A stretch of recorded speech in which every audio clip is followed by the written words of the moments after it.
Mutagen. Mutagen से start करे थे ना। केमिकल जैसे कि म्यूटेजेन बताइएगा।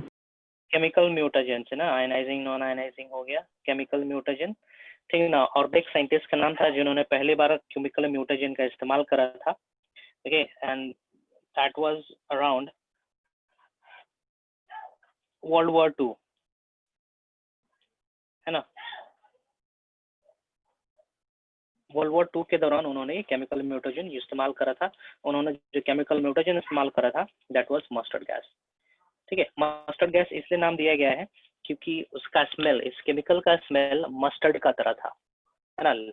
मस्टर्ड से कोई लेना देना नहीं है केमिकली और स्ट्रक्चरली और फंक्शनली, सिंपली अरोमा से रिलेटेड है, ठीक ना। और ये बहुत ही पॉइजनस गैस बोल सकते हैं या केमिकल बोल सकते हैं था मस्टर्ड गैस, है ना। किस प्रकार का पॉइजनस था? तो ये सल्फर कंटेनिंग टॉक्सिक सब्सटेंस था, ओके, सल्फर कंटेनिंग, ठीक है। उसके बाद हमने जिक्र करा था कि केमिकल म्यूटेजेंस दो प्रकार से डीएनए में म्यूटेशन कॉज करते हैं, या तो they will disturb the replicating DNA और नॉन रेप्लिकेटिंग डीएनए और बोथ, है ना। रेप्लिकेटिंग डीएनए कहने का मतलब जिस डीएनए में रेप्लिकेशन अभी चल रहा हो, है ना, while performing replication it may face mutation, है ना, तो उसको हम लोग कहेंगे रेप्लिकेटिंग डीएनए में म्यूटेशन हुआ है, ठीक ना। जो डीएनए रेप्लिकेट नहीं कर रहा, डबल नहीं हो रहे, उसमें भी म्यूटेशन हो सकता है ना। सो जैसे कि हमने यहाँ पे एग्जांपल दे रहा है नाइट्रस एसिड, ओके, आप लोग देख पा रहे होंगे अपने स्क्रीन पे नाइट्रस एसिड स्क्रीन शो नहीं कर रहा है sir. Screen okay screen show नहीं कर रहा है, बोलना चाहिए था ना, स्क्रीन शो नहीं हो रहा है। अब दिख रहा है? स्क्रीन देख पा रहे हो अभी? हाँ सर। ओके, अमृत आया? अमृत? Yes sir. अच्छा, हाँ तुम आ गए, ठीक है। केमिकल म्यूटेजन दो प्रकार के होंगे, एक रेप्लिकेटिंग और नॉन रेप्लिकेटिंग डीएनए को हार्म करेगा, है ना। जैसे कि यहाँ पे रेप्लिकेटिंग और नॉन रेप्लिकेटिंग डीएनए को हार्म करने वाला केमिकल म्यूटेजन है नाइट्रस एसिड, है ना।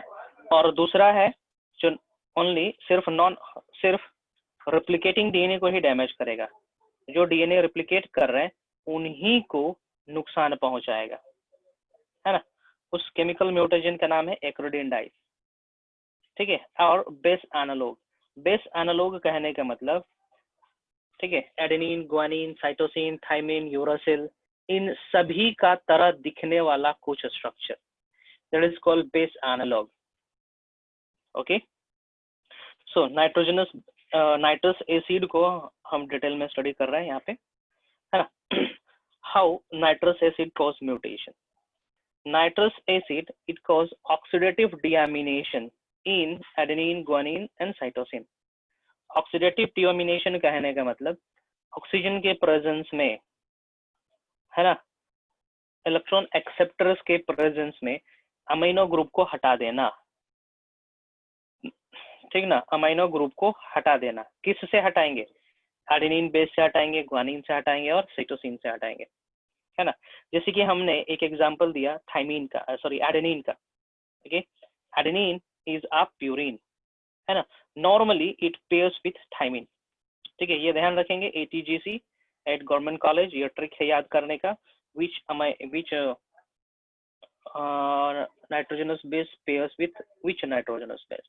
So adenine gonna pairs with thymine with double hydrogen bond, while cytosine pairs with guanine with three hydrogen bond, correct, है ना। तो यहाँ पे देख रहे हैं एडेनिन नॉर्मली बेस पेयर करता है थाइमिन के साथ, 2 हाइड्रोजन बॉन्ड के साथ, है ना, लेकिन इट फेसेस म्यूटेशन, ठीक है। और म्यूटेशन कॉज करने वाला म्यूटेजन है HNO3। जैसे ही HNO3 एडेनिन के ऊपर काम करेगा, इस एडेनिन को कन्वर्ट कर दिया जाता है हाइपोजेंथीन में। Hypoxanthine now pairs with cytosine, है ना। देखेंगे ये था आपका normal base pair, AT normal base pair था, है ना। After certain generation on this place we will be able to see this kind of base pair, है ना। AT जो था कहीं भी DNA मान लेते हैं, for example this is DNA, इस DNA में कहीं पे एडेनिन और थाइमीन है ना, एडेनिन थाइमीन है, ठीक है। आफ्टर सेवरल जनरेशन, तीसरे जनरेशन बाद इसी जगह पे आपको देखने को मिलेगा कि यहाँ पर प्रेजेंट है ग्वानिन और साइटोसिन, है ना। तो इस तरीके से म्यूटेशन कॉज किया, पॉइंट म्यूटेशन कॉज किया ये, है ना। सो क्वेश्चन आप लोग के लिए ये आएगा, adenine deaminates to form what, hypoxanthine. इतना तक आएगा, इतना तक आना मुश्किल है, to which the hypoxanthine will form bonding, ये आना मुश्किल है ना। हाइपोजेंथीन किसके साथ बॉन्डिंग कर रहा है ये पूछना बहुत ही मुश्किल है आप लोग का लेवल का, है ना। चलिए आगे बढ़ते हैं, सेम चीज लिखे हैं, adenine changes to hypoxanthine and pairs with cytosine. Okay, चलिए दूसरा केस देख रहे हैं यहाँ पे। दूसरा केस कहने का मतलब ग्वानिन है, ठीक है। Guanine, guanine normally pairs with cytosine with 3 hydrogen bond. Guanine undergoes deamination reaction और ये कन्वर्ट हो जाएगा जेंथीन में, है ना। ये जेंथीन नॉर्मली बेस पेयर करेगा साइटोसिन के साथ, और chances is there that it may pair with thymine also. ये थोड़ा क्रूशियल है, इस पॉइंट पे ध्यान देंगे। मे पेयर्स विथ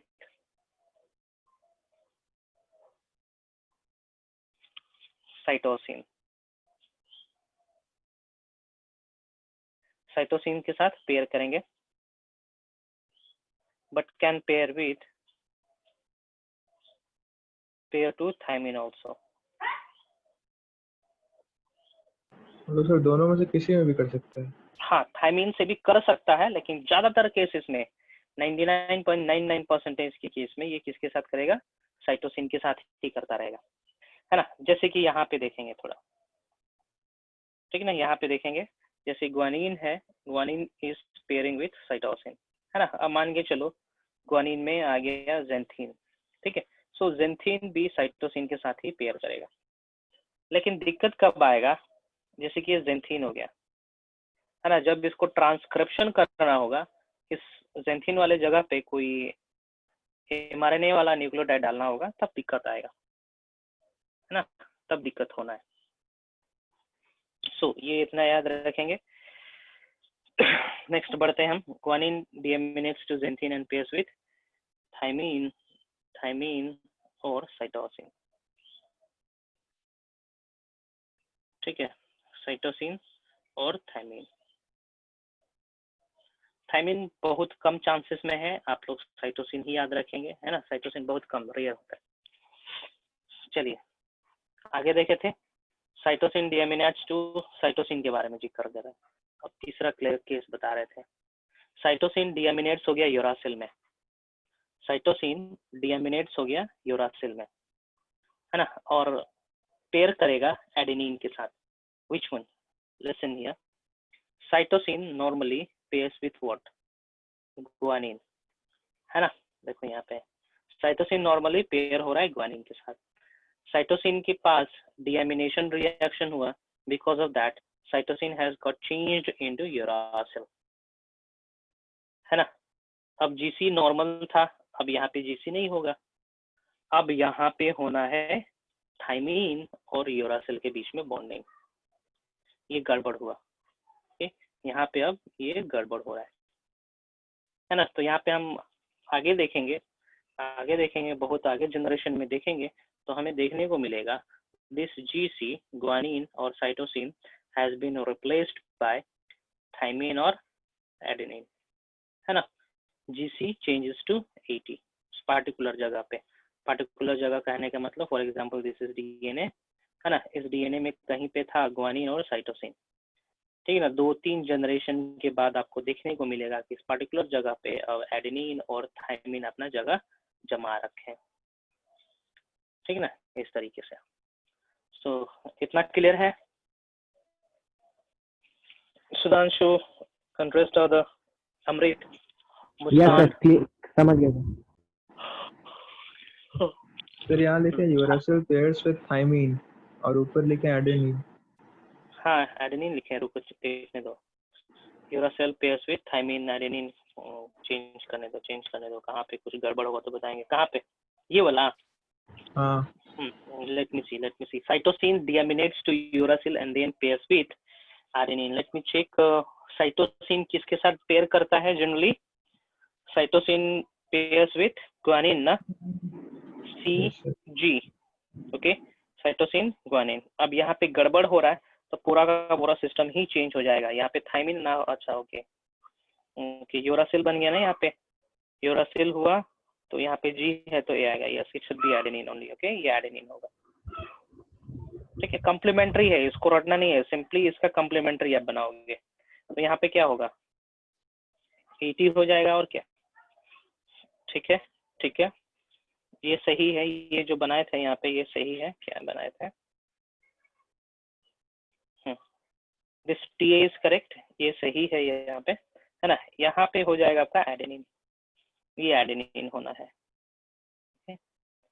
ये एडेनिन के साथ करेगा ना। जीसी देखेंगे, ग्वानिन और साइटोसिन किसमें चेंज हो रहा है, ये चेंज हो रहा है। फिर यहाँ पे लिखें uracil gonna pairs with thymine.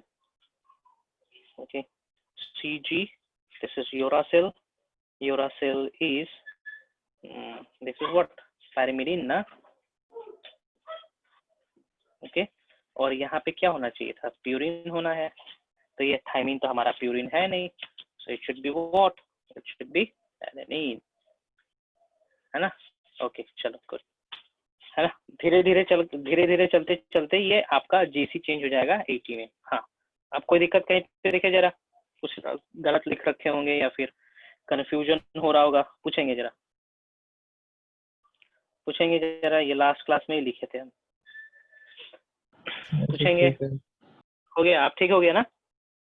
हाँ सर। ठीक है, ठीक है, ठीक है, चलिए अच्छी बात है।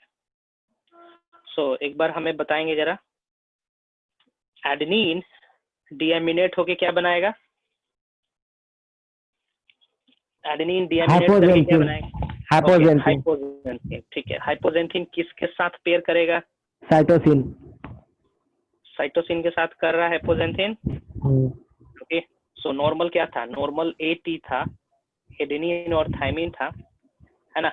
ये आगे चल के किस में बदल जाएगा, उस जगह पे कौन सा बेस पेयरिंग होने लगेगा, हाइपोजेंथिन और साइटोसिन का। उसके बाद वाला अगला जनरेशन में क्या होगा,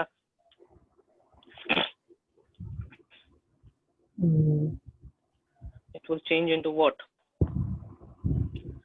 रिकॉर्डिंग में है ना जी, गुआनिन चेंज हो जाएगा जेंथिन में। रिकॉर्डिंग है ना। ठीक है, देखेंगे यहाँ पे क्या हो रहा है, 80 था ना, 80 था, आगे चल के ये किस में चेंज हो जाएगा, जीसी में चेंज होगा। ठीक है, ओके चलिए, साइटोसिन सॉरी नेक्स्ट, ग्वानिन डीएमिनेट होके क्या बनाएगा, गुआनिन जेंथिन। जेंथिन बनाएगा। ओके, ठीक है, जेंथिन किसके साथ पेयर करेगा, साइटोसिन। और साइटोसिन। 99.99% केसेस में साइटोसिन करता है। ठीक है, तो साइटोसिन भी याद रखोगे, थायमिन भूल भी जाओगे तो नो इशू, है ना। नेक्स्ट, साइटोसिन डीएमिनेट्स हो जाएगा किसमें, यूरासिल। यूरासिल। साइटोसिन डीएमिनेट होगा यूरासिल में, मतलब cytosine is pyrimidine, it will get converted into pyrimidine only, है ना। और यूरासिल किसके साथ बॉन्डिंग करेगा, एडेनिन। एडेनिन के साथ। ओके, ध्यान देंगे, थायमिन वहाँ पे लिखे हैं, गलत लिखे हैं, क्योंकि दोनों पैरिमिडीन नहीं हो सकता, है ना, दोनों पैरिमिडीन नहीं हो सकता। सर, हाँ, पैरामिडीन प्यूरिन के साथ अटैच होता है। हाँ हाँ हाँ, तो सर वो एडेनिन के गुआनिन हो सकता है। एडेनिन का जगह पे क्या, गुआनिन। एडेनिन के जगह पे ग्वानिन हो सकता है, दैट इज म्यूटेशन, है ना। एडेनिन और ग्वानिन दोनों बॉन्डिंग नहीं करेंगे, अच्छा। ना। चलिए दूसरा चीज देख रहे हैं हम लोग अभी, ये तो था आप लोग का नाइट्रस एसिड, ठीक है, HNO3। दूसरा देखते हैं हम लोग एक्रिडिन डाइस ना। अभी वो केमिकल म्यूटेशन देख रहे हैं जो रेप्लिकेटिंग डीएनए को ही डैमेज करेगा। ठीक है, म्यूटेशन डैमेजिंग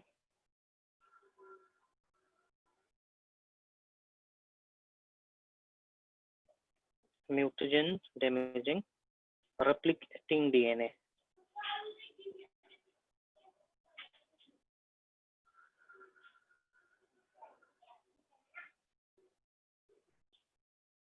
है ना, रेप्लिकेटिंग डीएनए को जो डैमेज कर रहा है।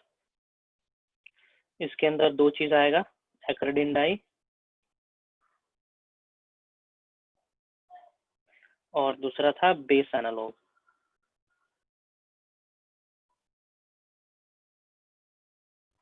ठीक है, acridine dyes and base analog.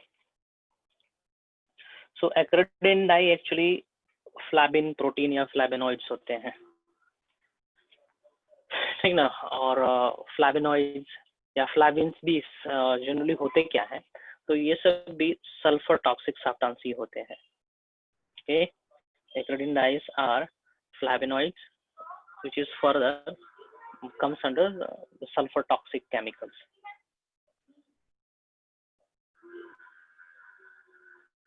है ना। Acridine die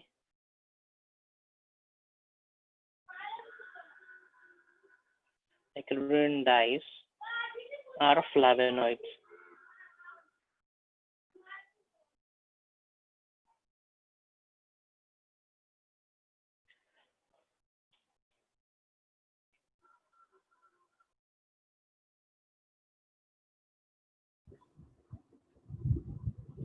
okay, flavonoid F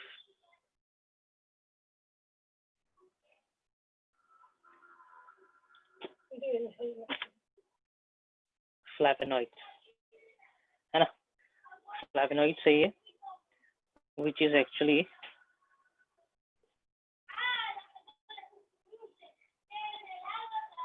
तो ये sulfur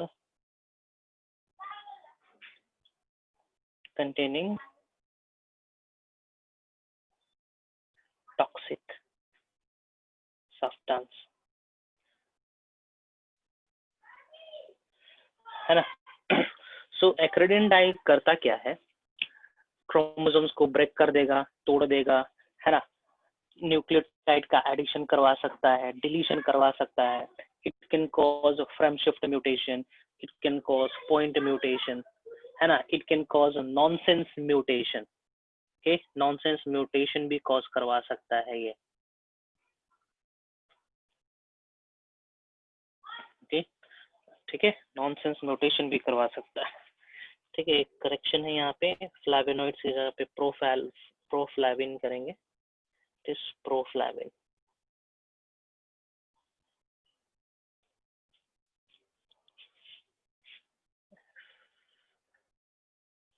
प्रोफैल्विन्स, सॉरी फ्लैविन्स, ओके। ये ठीक है, किस प्रकार से म्यूटेशन कॉज करता है, तो it causes frame shift mutation, point mutation, gibberellic mutation, nonsense mutation, है ना। It causes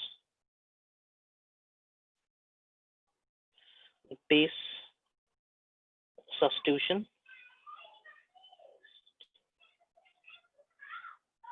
base substitution, point mutation,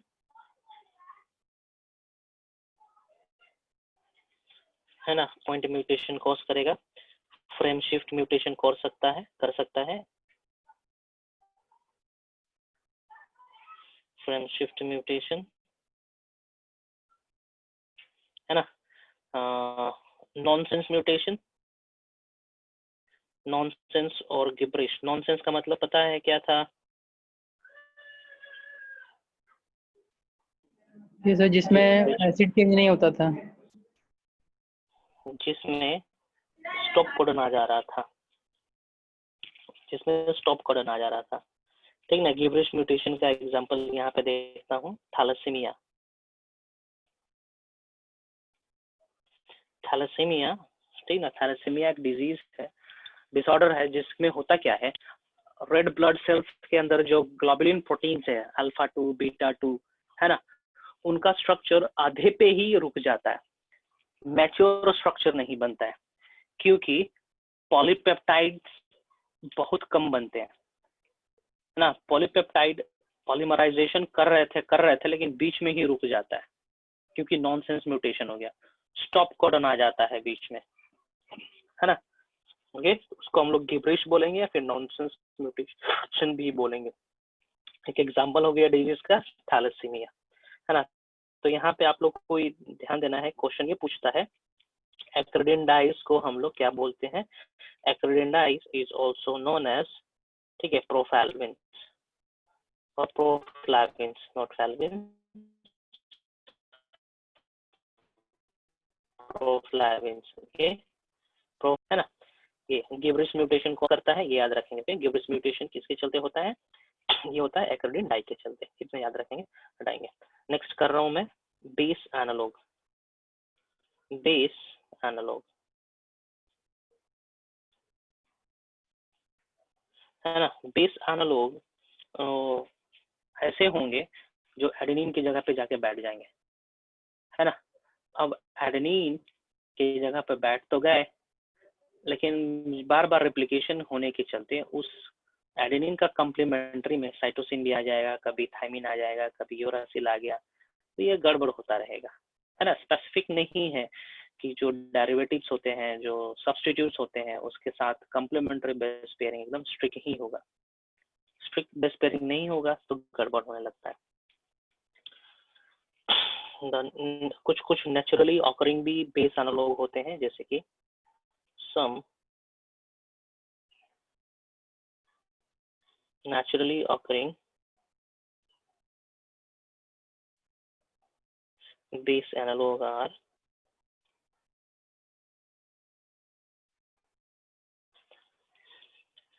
5-bromouracil. So if 5-bromouracil that is artificial, okay, अभी नेचुरल का जिक्र कर लेते हैं।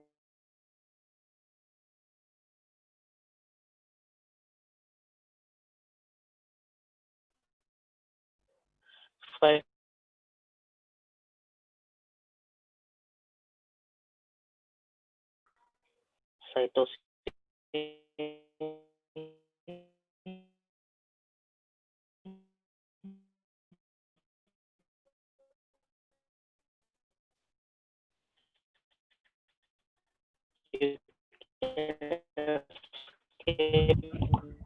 आवाज फंस रहा है सर। लेवल का है, आज कट रहा है। Yes sir. रुकेंगे,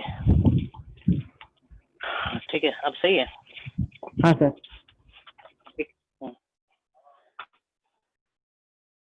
ठीक है, 6 मिथाइल प्यूरिन, ये सब हो जाएंगे आपके नेचुरली ऑकरिंग बेस एनालॉग, है ना। कुछ आर्टिफिशियल एनालॉग्स, कुछ आर्टिफिशियल बेस भी हैं, वो भी मेंशन करवा दे रहा हूँ, और किस प्रकार से म्यूटेशन कॉज करते हैं ये भी बताते हैं। आर्टिफिशियल बेस एनालॉग्स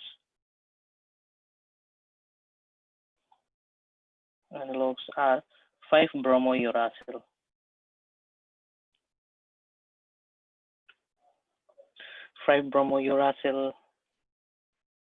ठीक है, 5-bromouracil है, और है आपका 2-aminopurine,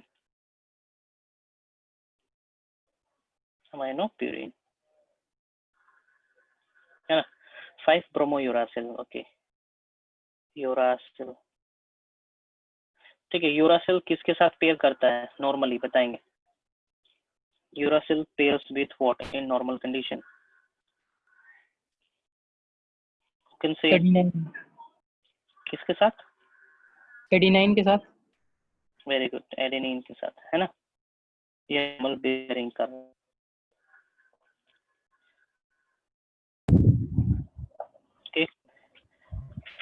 ओके, ठीक है। और तुम्हारा अमीनो है 2-aminopurine एंड 2-aminopurine, ये तुम्हारा एडेनिन का तरह एडेनिन की जगह पे जाकर के बैठ जाएगा, है ना। यहाँ पे हम क्या बोलेंगे, यहाँ पे 5-bromouracil will replace यूरासिल, है ना। ये यूरासिल को रिप्लेस कर देगा, यूरासिल की जगह पे जाके बैठ जाएगा, है ना। बैठने से क्या होगा कि इसको कोई पहचानेगा नहीं, तो मैसेज डिकोड नहीं हो पाएगा, है ना। 2-aminopurine प्यूरिन तो B5 जाके जी बैठ लिखे हैं। जाएगा। हाँ 5 bromo uracil, B5U 5 bromo uracil है ना।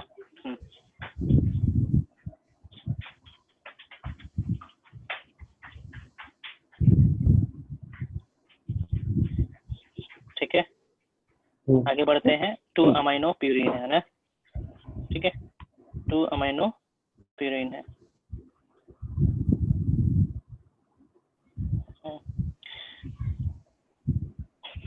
It is analog to adenine। इसका एनालॉग है, एडेनिन का एनालॉग है ना।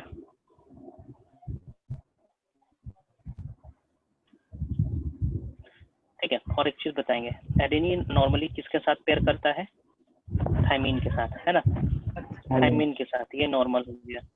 ठीक है ये नॉर्मल हो गया। अब मान के चलो यहाँ पे आया, ठीक है 2 अमाइनो प्यूरिन, 2 अमाइनो प्यूरिन आया ये, ठीक है। तो 2 अमाइनो प्यूरिन ये तो कुछ गड़बड़ पेयरिंग करेगा, ठीक है। तो यहाँ पे ये किसके साथ पेयरिंग करना शुरू कर देगा, कौन, दिस 2 अमाइनो प्यूरिन थायमीन के साथ नॉर्मल करना चाहिए था, एडेनिन को थायमीन के साथ नॉर्मल करना चाहिए था, है ना। सो एडेनिन की जगह पे आ गया 2 अमाइनो प्यूरिन, और ये अब थायमीन के साथ पेयर ना करके किसके साथ करेगा, साइटोसिन के साथ करेगा, है ना, साइटोसिन के साथ करेगा। सो आगे चल के देखेंगे कि नॉर्मल जो 80 था ना, 80 बेस पेयर था, वो आगे चल के 3 जनरेशन के बाद कन्वर्ट हो जाना है C और G में, है ना। यहाँ पे देखेंगे 5 ब्रोमो 2 अमीनो यूरासिल, ठीक है यूरासिल है, ओके।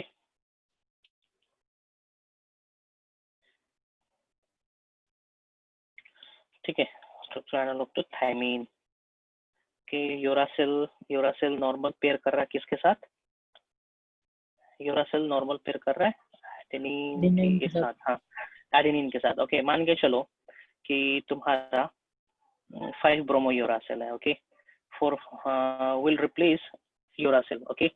अब मान के तो यहाँ पर हो जाएगा आपका यूरासिल 5 ब्रोमो यूरासिल है। तो अब ये किसके साथ पेयर करेगा, गड़बड़ पेयर करेगा, कौन किसके साथ गड़बड़ पेयर करेगा, कम ऑन,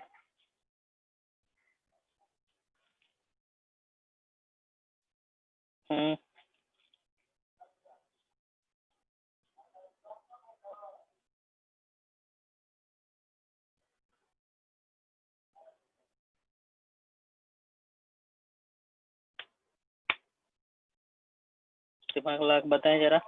यूरासिल है ठीक ना, ये एनालॉग है तुम्हारा, विल रिप्लेस यूरासिल, है ना। सो हो सकता है कि ये यूरासिल जो है 5 ब्रोमो यूरासिल ये पेयर करेगा तुम्हारा एडेनिन के साथ ना करके, है ना। ठीक है ग्वानिन, वेरी गुड, ठीक है ग्वानिन की जगह पे कर ले, है ना, ग्वानिन को पेयर कर ले, ग्वानिन के साथ पेयर कर ले, मे पेयर विथ ग्वानिन, है ना, इस तरीके से। सो सर आफ्टर 3 जनरेशन क्यों बोल रहे थे, 3 जनरेशन इसलिए बोल रहे हैं ना क्योंकि रिप्लिकेशन होना है, 3 जनरेशन बोलो या फिर कुछ भी देखो इस तरीके से, 3 जनरेशन मिनिमम 2 जनरेशन चाहिए। फॉर एग्जांपल ये है तुम्हारा A और T, है ना। तो अगले जनरेशन में मान के चलो यहाँ पे आ गया, मान के चलो यहाँ पे G आया, है ना, G से यहाँ पे रिप्लिकेशन हो गया, सो तो म्यूटेशन हो गया, ओके GT रहा, ठीक ना। अगले बार ये क्या हो जाएगा, अगले बार क्या हो जाएगा, देखो ये T है तो इसके साथ A आएगा, यहाँ पे G है तो यहाँ पे क्या आएगा,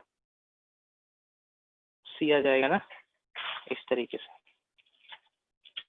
इस तरीके से।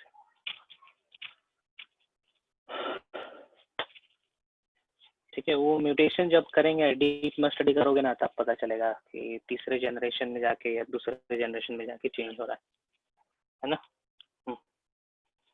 ठीक है आप लोग को यहाँ पे याद क्या करना है वो मैं बता दे रहा हूँ, जो क्वेश्चन पूछेगा ये थैलेसेमिया वाला एग्जांपल याद रखेंगे, बेस एनालॉग में 5 bromouracil, sorry 5 hydroxymethyl cytosine, 5 methyl cytosine and 6 methyl purine, ये इंपॉर्टेंट है। आर्टिफिशियल बेस एनालॉग है 2 अमीनो प्यूरिन और 5 ब्रोमोयूरासिल, बस इतना इंपॉर्टेंट है। कौन चीज किसको रिप्लेस कर रहा है ये नहीं पूछेगा, है ना। यूरासिल नॉर्मली पेयर करता है एडेनिन के साथ, जो 5 ब्रोमोयूरासिल है ना, 5 ब्रोमोयूरासिल है, ये रिप्लेस कर दिया यूरासिल को, है ना। और यहाँ पे ये जो 5 ब्रोमोयूरासिल है ये एक्ट करने लगता है थाइमीन की तरह, एक्ट एज थाइमीन, है ना। और हम जानते हैं कि थाइमीन किसके साथ पेयर करता है, एडेनिन के साथ।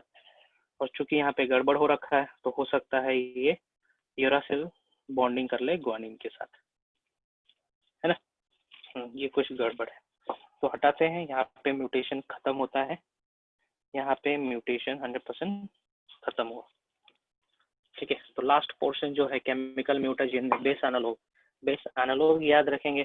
बेस एनालॉग किस तरीके से म्यूटेशन कॉज हो रहा है ये इम्पोर्टेंट नहीं है ना, वहां से इतना क्वेश्चन नहीं आता है। आगे बढ़े, आगे बढ़े, यस सर। आगे बढ़े। ओके चलिए, नेक्स्ट टॉपिक है, नेक्स्ट टॉपिक है जेनेटिक डिसऑर्डर्स, ठीक है। Genetic disorder,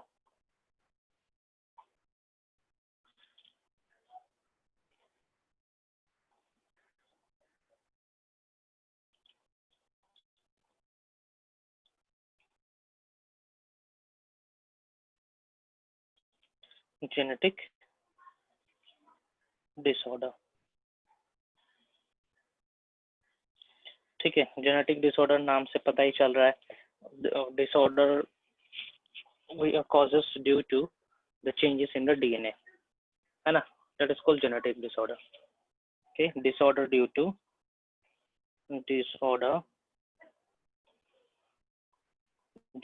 change in gene और chromosome,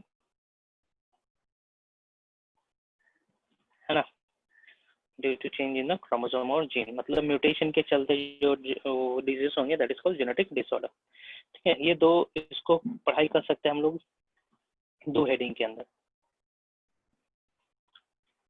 can be studied under 2 headings, है ना, Mendelian disorder and chromosomal disorder, Mendelian disorder and chromosomal disorder,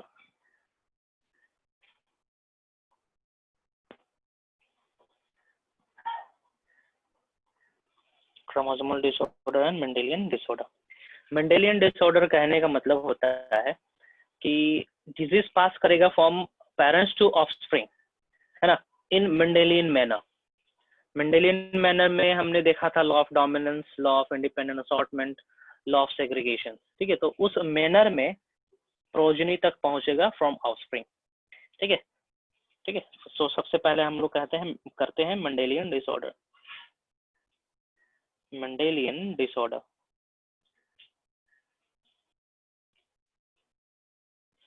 ठीक है। Mendelian disorder means disease passes from parent to offspring in Mendelian manner। Mendelian manner कहने का मतलब law of dominance, मतलब dominance प्रकार का भी डिजीज हो सकता है ना, ओके। सेग्रीगेशन होगा, मेंडल्स का लॉ फॉलो होगा, कहने का मतलब इन मेंडेलियन मैनर, है ना। एग्जाम्पल्स ऑफ मेंडेलियन डिसऑर्डर, है ना, एग्जाम्पल हम यहाँ पे कुछ कुछ बता रहे हैं,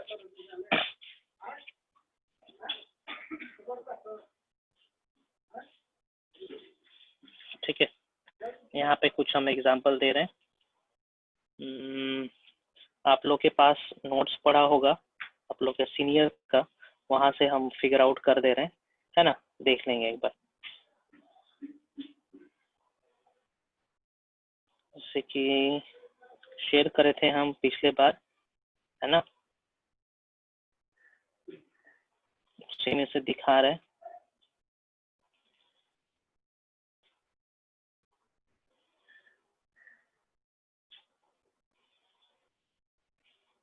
एक लिस्ट है,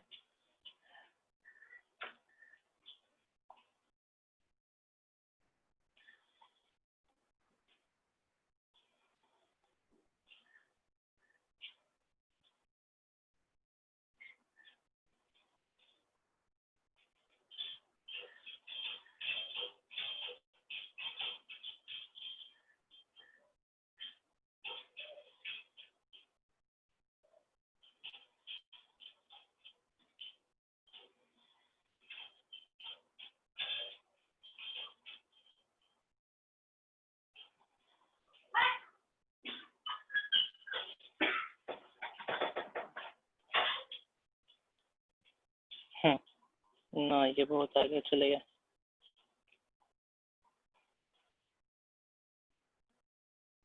ये बोला, ठीक है। ये जितना भी डिजीज हम यहाँ पे दिखा रखे हैं, ये सब है आपका मेंडेलियन डिसऑर्डर्स, ठीक है। हेमोफीलिया ना, रुकिए हम इसको ले जा रहे हैं स्क्रीन पे, नोट्स के पास ले जा रहे हैं इसको।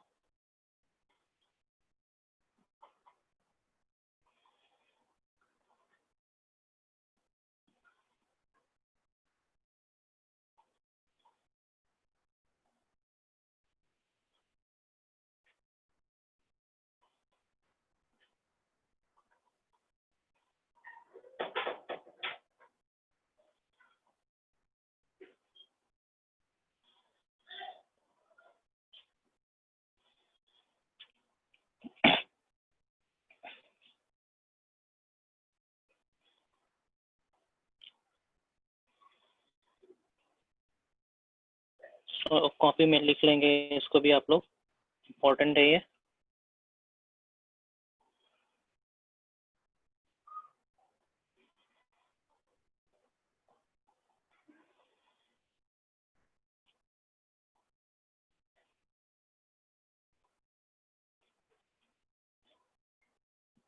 ये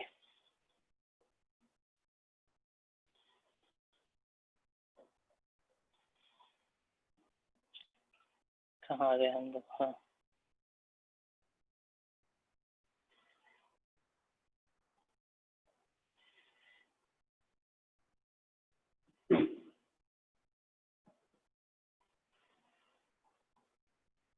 ठीक है।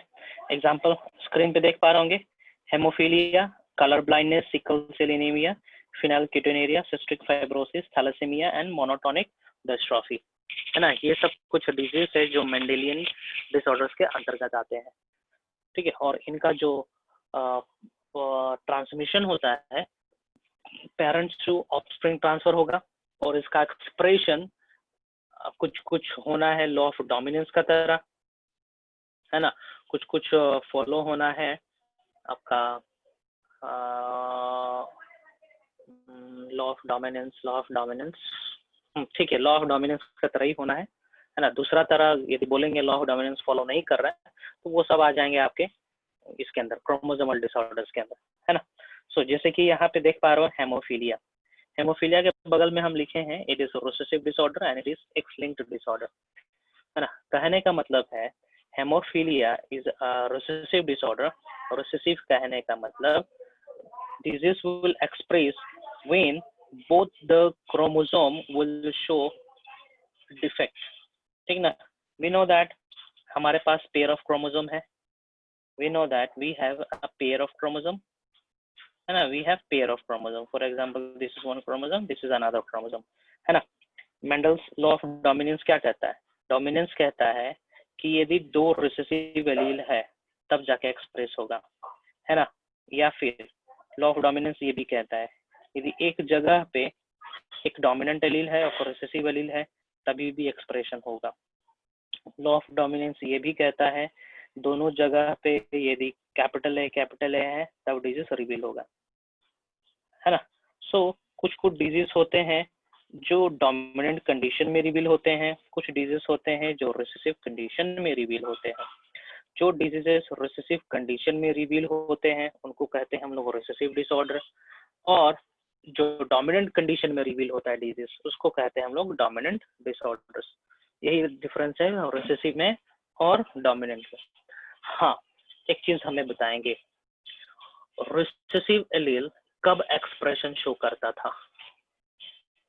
जब हम इस प्रकार का क्रॉस कर रहे थे, कैपिटल टी स्मॉल टी, ठीक ना, capital T into capital T, small T into small T, है ना। बताएंगे हमें रिसेसिव वाला कैरेक्टर को एक्सप्रेस करवाना है, रिसेसिव कैरेक्टर को एक्सप्रेस करवाना है। तो रिसेसिव कैरेक्टर एक्सप्रेस करवाने के लिए हमारा एलेलिक कंडीशन क्या होना चाहिए, एलेलिक कॉम्बिनेशन क्या होना चाहिए? Small T into small T. हाँ, small T into small T. कहने का मतलब रिसेसिव डिजीज रिवील होगा किस कंडीशन में? इस पार्टिकुलर कंडीशन में, है ना। जब दोनों रिसेसिव होंगे तब ही जाके रिसेसिव कैरेक्टर एक्सप्रेस होगा, नहीं तो इस केस में भी डोमिनेंट कैरेक्टर एक्सप्रेस होगा, इस केस में भी डोमिनेंट कैरेक्टर ही एक्सप्रेस होगा, है ना। चलिए मेंडेलियन डिसऑर्डर यहाँ पे हम कर लेते हैं, सबके बारे में स्टडी करते हैं, है ना। और एक चीज ये भी है, मेंडेलियन डिसऑर्डर जो भी है ये खानदान में रहता है और ये पास होता है from parents to offspring, from generation to generation, है ना। If you want to trace that particular disease in a family you will be able to trace, है ना। और उसको ट्रेस किया जाता है एक टेक्निक से जिसको हम लोग कहते हैं पेडिग्री एनालिसिस, है ना। पेडिग्री एनालिसिस कहेंगे। सो पेडिग्री एनालिसिस हम बाद में करते हैं, सबसे पहले इन सभी डिजीज को एक एक करके डील कर लेते हैं। सबसे पहला डिजीज है haemophilia, okay. Haemophilia 1, haemophilia.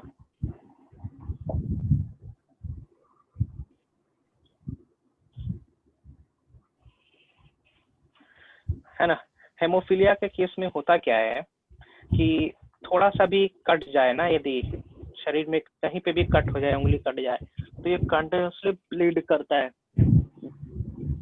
Continuously bleed करना है, खून जमेगा ही नहीं, जिसके चलते बहुत जल्द मृत्यु हो जाती है। किसी का माइक ऑन है क्या? ऑफ कर लेंगे। माइक ऑन है? हाँ, ऑफ कर लेंगे, ठीक ना, ठीक है। हाँ, ऑफ कर लेंगे, मौका देंगे, हाँ मौका देंगे हम, ठीक है, बात करने, ठीक है। हाँ रे, देखो ना लिखा हुआ अभी। इसके बाहर ही लोग गार्डन था। ओके, हेमोफीलिया किसका माइक ऑन है जी? कहाँ मेरा mic? Whose mic is on, please? Sir मेरा तो सर ऑफ कर। Okay, okay, do it. Okay, hemophilia, ठीक है। हेमोफीलिया कंडीशन में क्या बताया, एक ऐसा डिसऑर्डर है ना, जिसमें हाथ वगैरह में इंजरी हो जाए, शरीर में कहीं पे भी इंजरी हो जाए तो कंटिन्यूसली ब्लीडिंग होने लगता है ना। कोगुलेट नहीं होता है, वहाँ पे ब्लड जमता नहीं है, खून जमता नहीं है, जिसके चलते आदमी का मृत्यु भी हो जाता है ना। क्यून बैक्टीरिया की फैमिली में देखा गया था कि बहुत सारे लोग ऐसे मर गए, ठीक ना। बहुत सारे ऐसे बच्चे पैदा हुए थे उनके खानदान में और मर गए, मतलब बहुत जल्दी मर जाते थे वो लोग, मैच्योरिटी से पहले ही मर जाते थे, है ना। हेमोफीलिया के केस में होता क्या है, एक प्रकार का एंटी कोगुलेशन प्रोटीन नहीं बनता है, ओके। एंटी कोगुलेटरी प्रोटीन या एंटी हेमोफिलिक प्रोटीन नहीं बनता है, और एंटी हेमोफिलिक प्रोटीन मदद करता है ब्लड क्लोटिंग में, है ना।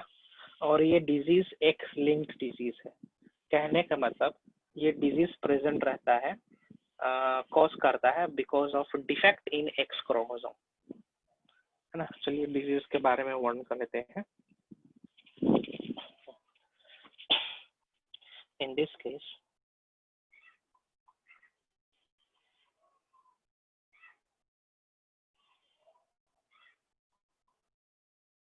in this case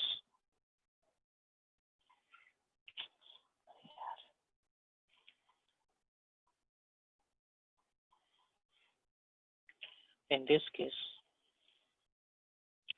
blood flow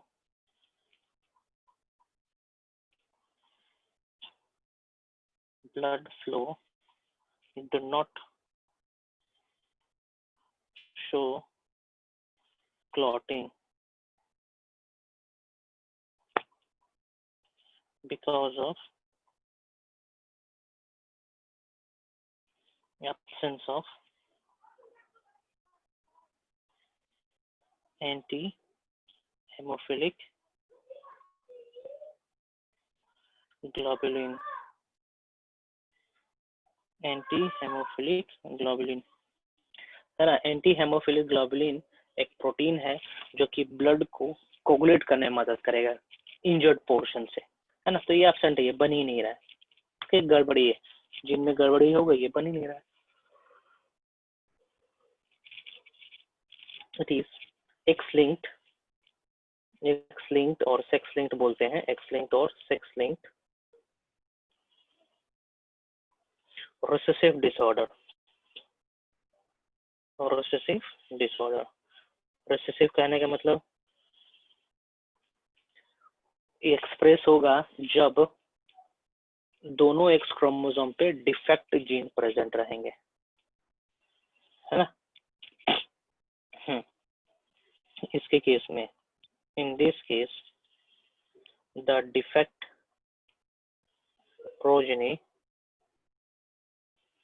do not survive, ठीक है ना, सर्वाइव नहीं करते। मेल सर्वाइव नहीं करेंगे, फीमेल सर्वाइव नहीं करेंगे, ओके, दे में डाई प्रीमेच्योरली। क्वीन विक्टोरिया के फैमिली में, ठीक ना, ये जनरल नॉलेज का क्वेश्चन ये पूछा जाता है। क्वीन विक्टोरिया की फैमिली में, okay, Victoria's family has this disease.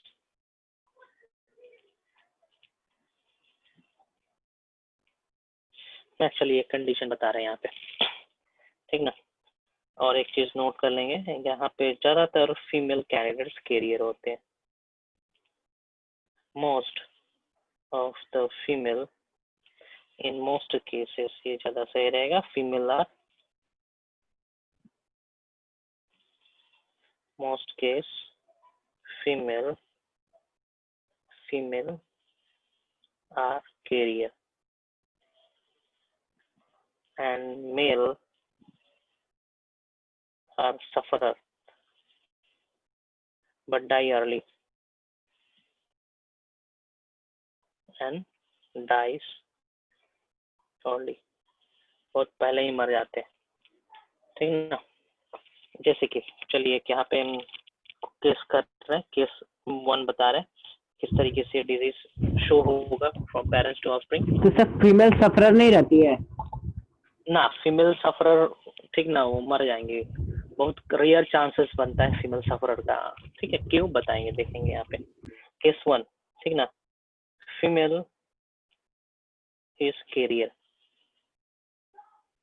ठीक ना, career and male is non-disease। कहने का मतलब female is carrier, female carrier है, कहने का मतलब इनका एक एक्स क्रोमोसोम गड़बड़ है, दूसरा एक्स क्रोमोसोम सही है। मेल के केस में कोई बीमारी नहीं है ना, कोई बीमारी नहीं है। यहाँ पे हम डॉट लगाए हैं, डॉट कहने का मतलब इसमें क्रोमोसोम गड़बड़ी है, ठीक ना, इसका जीन खराब है। तो इस पे हम लोग क्या कर रहे हैं, हेमोफीलिया कर रहे हैं ना, तो हम यहाँ पे एच लिख दे रहे हैं, ओके, फॉर हेमोफीलिया। क्रॉस करेंगे तो यहाँ पे क्या आना है, प्रोजेनी आना है ना। So this is x H x, यहाँ पे क्या होगा, एक्स एच वाई, यहाँ पे एक्स एक्स और यहाँ पे एक्स वाई, है ना। तो यहाँ पे डिजीज कौन से होंगे, नॉन डिजीज कौन से होंगे और कैरियर कौन से होंगे, बताएंगे ज्यादा। कैरियर कौन होंगे, डिजीज कौन होंगे, हेल्दी कौन होंगे। यहाँ पे ये क्या है, फीमेल है कि मेल है, this candidate is what, female. Female, okay, it is going to be carrier, carrier होनी है ये, carrier for hemophilia. This is what, ये क्या है, ये मेल है ना, है कि नहीं है? Yes, this sir. Male, okay, male, तो ये तो डिजीज होगा ना जी, ये तो डिजीज होगा। मेल मान के चलो डिजीज पैदा हुए, अब कभी भी उसके लाइफ में एक इंजरी हुई, कट गया, कहीं पे भी कट गया, तो कंटिन्यूसली ब्लड फ्लो होता रहेगा, मर जाएगा ना। तो उसका सर्वाइवल रेट क्या है, बहुत कम है। ऐसा तो कोई नहीं एग्जिस्ट करता होगा जो जिसका बचपन से लेके, ठीक है, मैच्योरिटी तक कहीं पे कट ना हो, ब्लड बाहर ना निकले एक बार भी, ठीक है, ये इम्पॉसिबल है। सो डिजीज तो मेल एग्जिस्ट करेंगे नहीं ना, डिजीज मेल एग्जिस्ट ही नहीं करेंगे। जब डिजीज मेल एग्जिस्ट ही नहीं करेगा तो उसकी बच्ची कहाँ से आएगी जो बीमार के साथ पैदा हो, वो भी ये वाला हेमोफिलिक, है ना। यहाँ पे क्या हो जाएगा, this is healthy sir girl. हाँ, सर इसमें फीमेल में प्रॉब्लम नहीं होगा सर? नहीं फीमेल में होगी नहीं, फीमेल में यदि हो भी जाता है मान के चलो, तो फीमेल में होने के लिए पिता को क्या होना चाहिए, डिजीज होना चाहिए ना।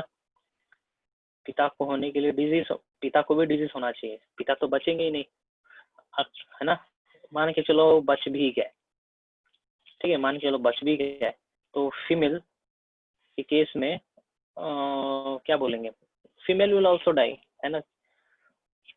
तो मेंस्ट्रुअल ब्लीडिंग वगैरह होता है ना, उस समय ब्लड क्या बोलेंगे, ब्लड का फ्लो ज्यादा होता है मेंस्ट्रुअल ब्लीडिंग से पहले, ठीक है, यूट्रस लाइनिंग को क्रिएट तैयार करना पड़ता है, ब्लड आता है वहाँ पे लिमिटेड अमाउंट में, तो वहाँ पे कंटिन्यूसली ब्लड आता जाएगा, है ना, तो दैट फीमेल विल डाई। और उससे बड़ी बात है कि उस फीमेल को बनाने के लिए पिता का जरूरत है, और उस पिता के पास भी डिजीज होना चाहिए, है ना। जैसे कि मैं केस 2 दे रहा हूँ, केस 2 ये है, ये हाइपोथेटिकल केस है, that female is haemophilic, female जो है वो हेमोफिलिक है ना, फीमेल है haemophilic, crossed with get weds with a father who is also haemophilic, है ना। तो क्वेश्चन ये है कि उनके प्रोजेनी, उनके बच्चों, कितने बच्चों में डिजीज होगा और कितने बच्चों में डिजीज नहीं होगा, कितने बच्चे कैरियर होंगे, बना के दिखाएंगे जरा।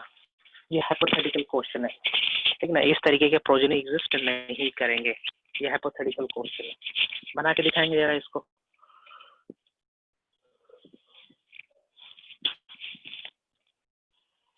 बना के दिखाए जल्दी से, मैसेज करो जल्दी से जी।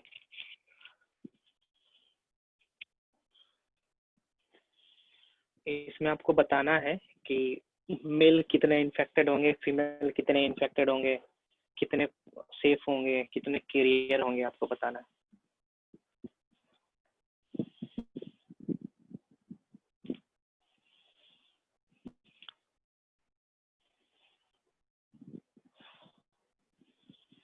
बन गया। फीमेल कैरियर ही होगी ना? हाँ, फीमेल क्या होंगी यहाँ पे, कैरियर। कैरियर होना है, फीमेल कैरियर होने का चांसेस बन रहा है क्या, पता नहीं, हमको तो लग रहा है सारे के सारे इन्फेक्टेड होंगे, सारे के सारे इन्फेक्टेड होंगे, हमें तो ये लगता है हाँ सर, इन्फेक्टेड तो है फीमेल। सारे इन्फेक्टेड होंगे। जैसे कि यहाँ पे गेमेट क्या क्या बनेगा, देखो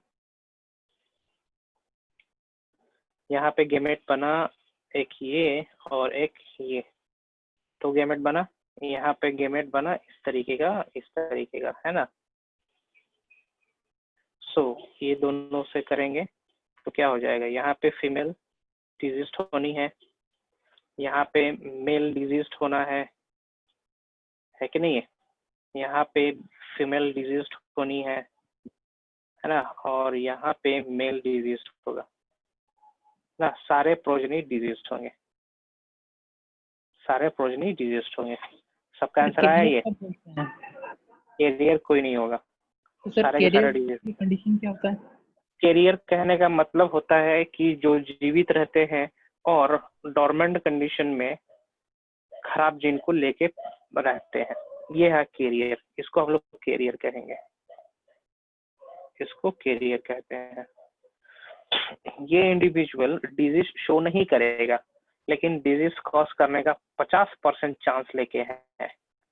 मेल के केस में 100% चांस है कॉज करने का डिजीज, क्योंकि मेल के केस में एक एक्स क्रोमोसोम तो जाएगा ही जाएगा, दोनों में से कोई एक जाएगा ना।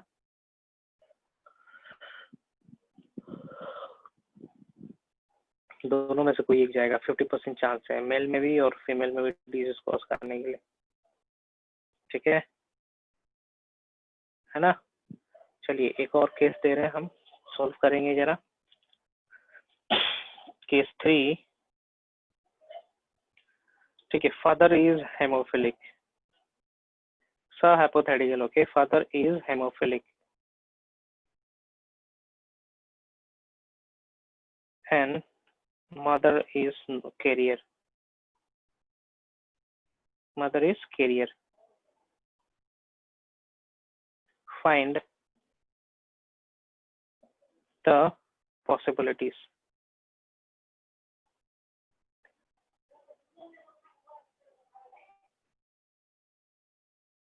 क्या क्या पॉसिबिलिटीज है बता के दिखाएं जरा। Father is haemophilic and mother is carrier, ठीक है। Father is haemophilic and mother is carrier. Find out the possibilities, बता के दिखाएंगे जरा।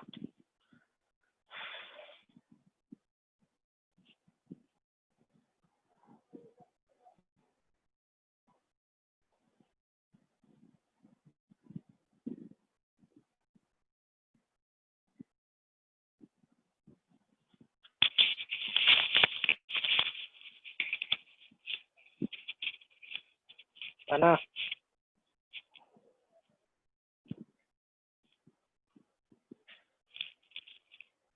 बन गया।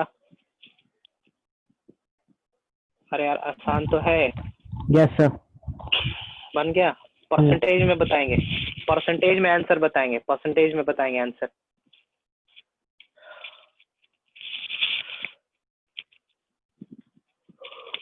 ओके, कितने परसेंटेज प्रोजेनी इन्फेक्टेड है? कितने परसेंटेज प्रोजेनी इन्फेक्टेड है? हम मेल 75। या फीमेल नहीं बोल रहे। 75% प्रोजेनी इन्फेक्टेड है। हाँ let me check.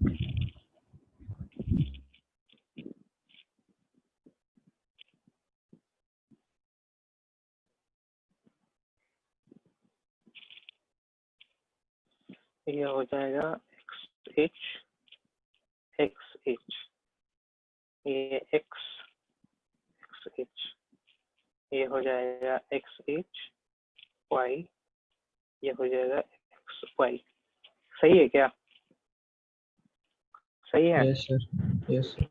Okay, so कितने progeny, percentage of progeny infected. Question number 1, percentage of total progeny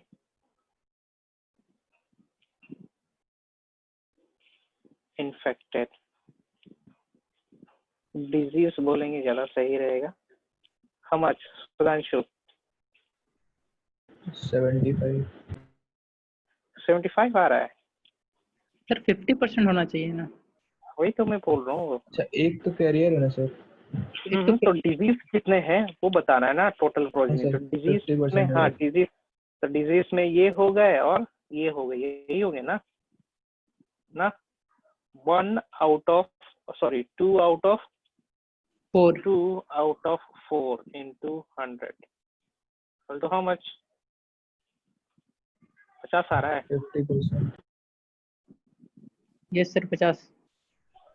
है ना। 50% इसी तरीके से क्वेश्चन पूछता है। कैरियर हो जाएगा 25%। 50%। हाँ, now second question, percentage of total progeny carrier. Carrier कितने परसेंटेज हो जाएंगे? 1/4 ना, इंटू 100, 25%। यही क्वेश्चन पूछता है हर एग्जाम में। डिफिकल्ट नहीं है, आसान है। Next, percentage of progeny non disease कितने? 25%। कितने हैं नॉन? मतलब कैरियर भी उसी के अंदर आएगा जी, कैरियर भी उसी के अंदर काउंट करेंगे, कैरियर भी उसी के अंदर काउंट करेंगे, क्योंकि कैरियर के पास डिजीज नहीं होगा, simply she is a carrier, she won't suffer from any disease. 50%. तो 50% आ जाएगा। तो कितना हो जाएगा 2/100, सॉरी 2/what 4 ना, 50%। ठीक है, now next question, number of male child और percentage of male child diseased, इसका बताओ जरा, मेल चाइल्ड डिजीज कितना? 25%। 25 होगा। हाँ मेल चाइल्ड, मेल, सिर्फ मेल के बारे में पूछ रहा हूँ। अरे यार Yes, मेल sir. 2 ही है ना। अच्छा 50%. हाँ, 2 में से 1 बीमार है तो कितना हो जाएगा? 1 out of 2 हाउ मच? चंदन नहीं समझे? समझ गए सर अभी। चंदन, हाँ सर, हाँ ठीक है। सिर्फ मेल का काउंट करना था, हम पूरा कर लिए थे। हाँ सिर्फ में तो क्या, कोई तो मैं बहुत ध्यान से सुनो। 6% ऑफ फीमेल चाइल्ड डिजीज, ये कितना होगा? ये भी 50%। हाँ 1/2 इंटू, यस वेरी गुड मुस्कान, 50%। ठीक है, कर लोगे? इसी तरीके से क्वेश्चन पूछेगा, है ना। देखते हैं कुछ और क्वेश्चन है क्या। ओके ओके ओके, ठीक है ठीक है। Hemophilia,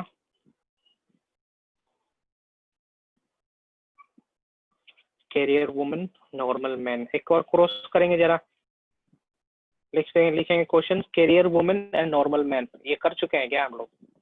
carrier woman and normal man किए हैं क्या हम लोग? कैरियर वुमन नॉर्मल मैन पहला केस था ना, कैरियर वुमन नॉर्मल मैन। ठीक है, ऑलमोस्ट सब चीज तो कर ही चुके हैं। यहाँ पे कैरियर वुमन डिजीज्ड मैन था ना ये तो।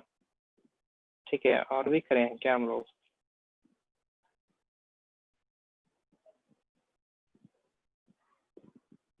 यहाँ पे है कैरियर फीमेल नॉर्मल मैन, यहाँ पे है डिजीज्ड। ओके ठीक है, चौथा केस करेंगे, disease mother normal man, case 4। Okay क्या बोलते थे? डिजीज्ड मदर नॉर्मल मैन ना, father diseased mother and carrier, sorry normal father. करेंगे जरा इसका पॉसिबिलिटीज। डिजीज मदर कहने का मतलब इस बार वो सफरर है ना सर? हाँ सफरर है, बीमार है, इन्फेक्टेड है। डिजीज मदर है और नॉर्मल फादर है। पॉसिबिलिटीज निकालो जरा प्रोजेनी का, सारे बच्चों का निकालेंगे। मेल कितने हैं, फीमेल कितने हैं, total male, total female, total progeny, ठीक ना, बताओ जरा।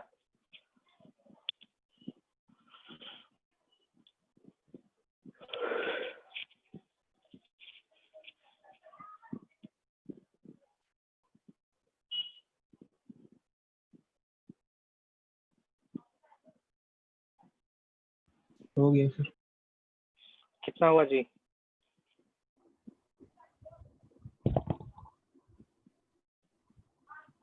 दो कैरियर फीमेल और 2 डिजीज मैन।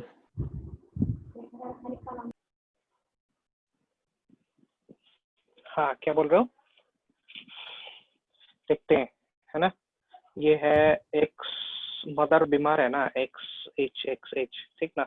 नॉर्मल फादर है मतलब सो यूनिट स्क्वायर से भी आप लोग आंसर कर सकते हो जी, है ना। ओके एक्स, यहाँ पे एक्स और वाई ले लें, है ना। तो X H Y, X H Y, यही आ रहा है ना। सो डिजीज कौन से होंगे इसमें पहले देख लेते हैं। है डिजीज, है ना। सो यहाँ पे दोनों के दोनों मेल क्या है, डिजीज है। सो यहाँ पे हम क्या देख रहे हैं, जो मदर वाला डिजीज है वो सन में आ रहा है ना, बच्चों में आ रहा है, मेल चाइल्ड में आ रहा है from mother. Criss cross inheritance हो रहा है, बताया था पहले भी, सेक्स लिंक्ड इनहेरिटेंस जो होते हैं वो क्रिस क्रॉस होते हैं, है ना। सेक्स लिंक्ड है, एक्स लिंक्ड है। तो यहाँ पे परसेंटेज बताएंगे, टोटल प्रोजेनी कितने सफरर है यहाँ पे, टोटल प्रोजेनी 2 प्रोजेनी सफरर है। हाँ, टोटल प्रोजेनी बोलेंगे तो 50% ना। हाँ ओके, टोटल मेल कितने हैं, टोटल मेल कितने सफरर है, 100%। Very good, 100%। टोटल फीमेल कितने सफरर है, 0%। टोटल फीमेल सफरर है 0%, very good. Total female carrier कितने हैं, टोटल 100 फीमेल कैरियर कितने हैं, 100%। वेरी गुड, है ना। ये सब डिजीज है, ये सब total progeny diseased diseased diseased. D4 disease के बारे में बता रहा हूँ, डिजीज्ड डिजीज्ड डिजीज्ड, खेर दे रहा हूँ नहीं तो कंफ्यूज हो जाओगे। डिजीज्ड डिजीज्ड डिजीज्ड, यहाँ पे कैरियर, है ना। हाँ, और कुछ बन सकता है क्या इसमें से, okay okay okay. Total undiseased progeny, total non diseased progeny, 50%। ठीक है ना, वेरी गुड, 50%। बस यही क्वेश्चन आता है ना, यही क्वेश्चन ही आता है। चलो, एक हमने डील किया, दिस इज हेमोफीलिया। नेक्स्ट करते हैं हम लोग कलर ब्लाइंडनेस, ठीक है। दूसरा मेंडेलियन डिसऑर्डर करते हैं, दैट इज कलर ब्लाइंडनेस। दूसरा क्या है, कलर ब्लाइंडनेस ही है ना, लिस्ट में क्या है, क्या कलर ब्लाइंडनेस, 3-4 ही करेंगे हम लोग।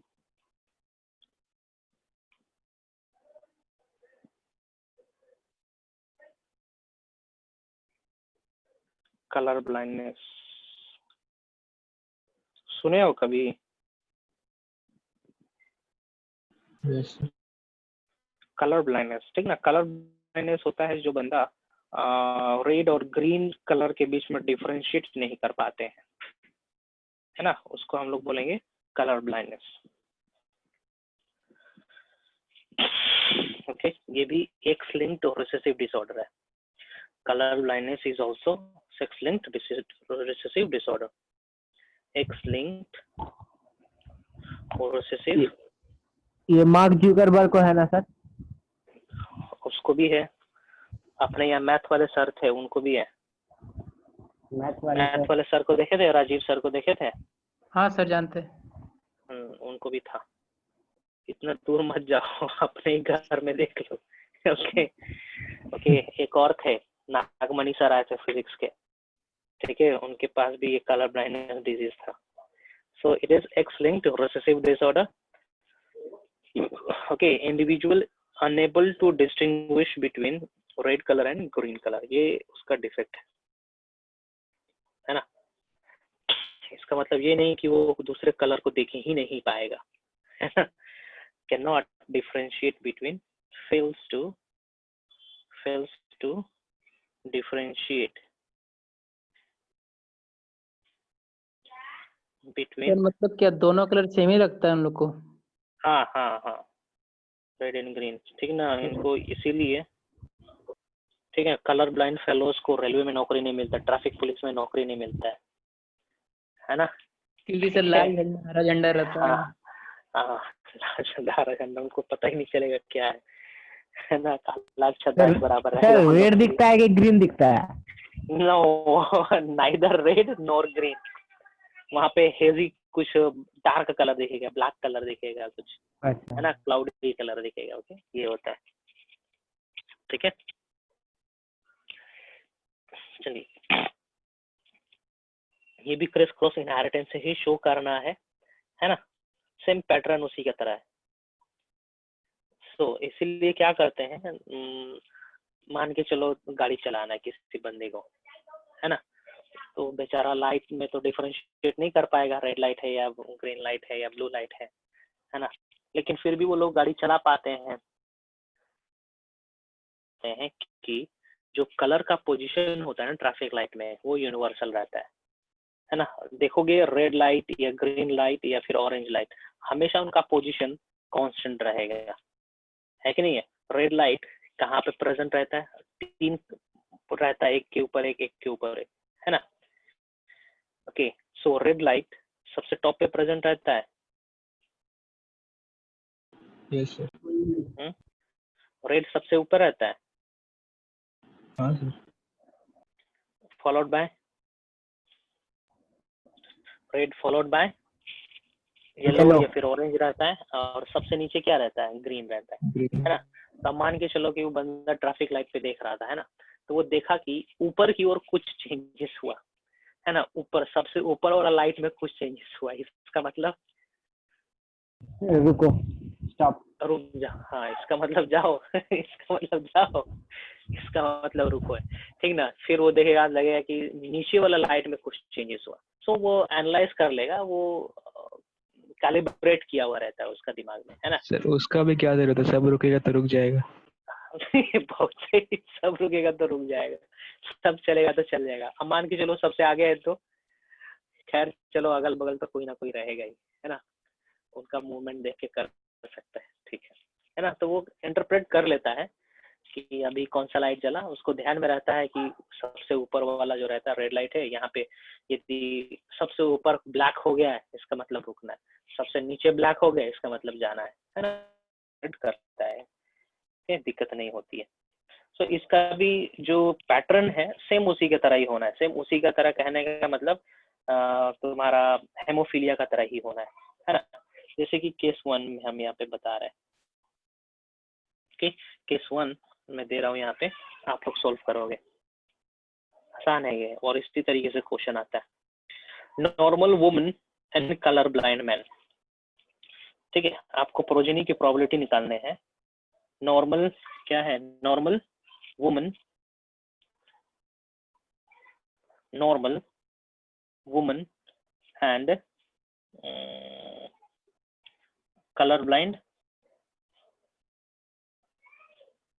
color blind male, है ना। Find out the probability of the progeny, find the disease probability, find out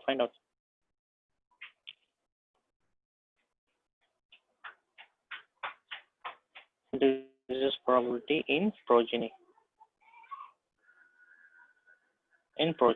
come on find out। normal female कहने का मतलब ये हो गया normal female, color blind male है, ठीक ना। निकालो जरा, निकालेंगे जरा,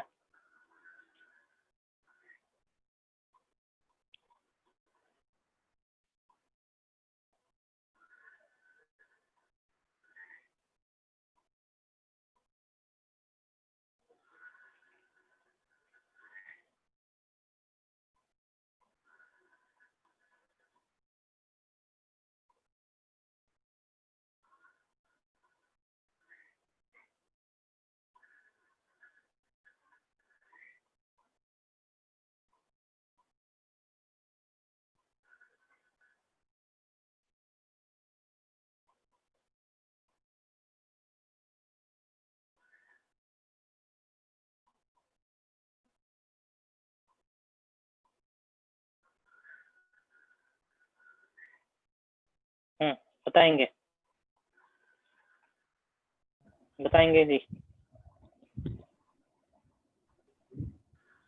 0%।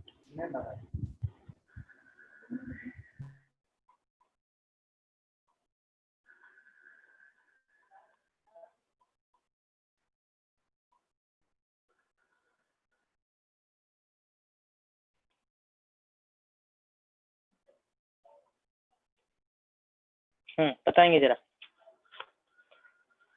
0%. परसेंटेज, हाँ, percentage of female colour blind 0%, है ना। Percentage of male colour blind 0. 0%, percentage of offspring carrier, offspring carrier, offspring माने total offspring, okay, total offspring carrier, 100%. Total offspring, total 50 होगा ना, 50% ना, टोटल ऑफस्प्रिंग की जिक्र कर रहा हूँ मैं, okay. Percentage of total offspring normal 100%. 50%. 100%, normal ही काउंट करेंगे, कैरियर भी नॉर्मल में ही आएगा, यस सर. लिखना पड़ेगा, carrier is equal to normal, okay. Carrier है मतलब नॉर्मल है, बस डिजीज करने की टेंडेंसी है उसके पास, लेकिन वो सफर नहीं होना है। Total percentage of total progeny disease, total progeny disease 0%. 0%, ठीक है। चलो ये केस हो गया, केस 2 बता रहे हैं हम, केस 2 सॉल्व करोगे आप लोग, ये पांचों पॉइंट से क्वेश्चन का रिप्लाई करेंगे, पांचों पॉइंट से, है ना। तो चलिए ये सब चीज हम लोग अगले क्लास में करते हैं ना, अगले क्लास मिस नहीं करेंगे, हम पेडिग्री करवाएंगे, बहुत ही इंपॉर्टेंट है पेडिग्री। कल क्लास है आप लोग का? कल नहीं होगा, कल नहीं है, परसों होगा। रक्षाबंधन का छुट्टी कब मिल रहा है आप लोग का? मंडे को है सर, उस दिन छुट्टी मिलना चाहिए. मंडे को मिल रहा है, संडे मंडे? मंडे को सर रक्षाबंधन है और संडे को तो टेस्ट हम लोग का. ठीक, ठीक है, चलिए हम लोग मिलते हैं अगले सेशन में, शायद संडे को क्लास होगा आप लोग का, होना चाहिए संडे को, सॉरी सैटरडे को क्लास होना चाहिए, सैटरडे को है, हाँ है, सैटरडे को मिलते हैं, पेडिग्री वगैरह करेंगे इसके बाद, ठीक है। और डाउट होगा म्यूटेशन में, जितना बताए हैं उतना ही करेंगे म्यूटेशन में, है ना। लास्ट ऑप्शन में बहुत ही कंफ्यूजिंग है, कौन चीज किससे रिप्लेस हो रहा है, किसके साथ बॉन्डिंग करेगा, है ना। तो यू कैन ओमिट दिस, उसको हटा सकते हो, है ना। चलिए, सो साइन ऑफ कर रहे हैं हम, मिलते हैं अगले सेशन में। लेट मी शेयर दिस, दो बहुत ज्यादा पेज हो गया जी इसमें, ठीक है, देखते हैं कहाँ तक आ रहा है, उसके बाद मैं फोटो खींच दे रहा हूँ।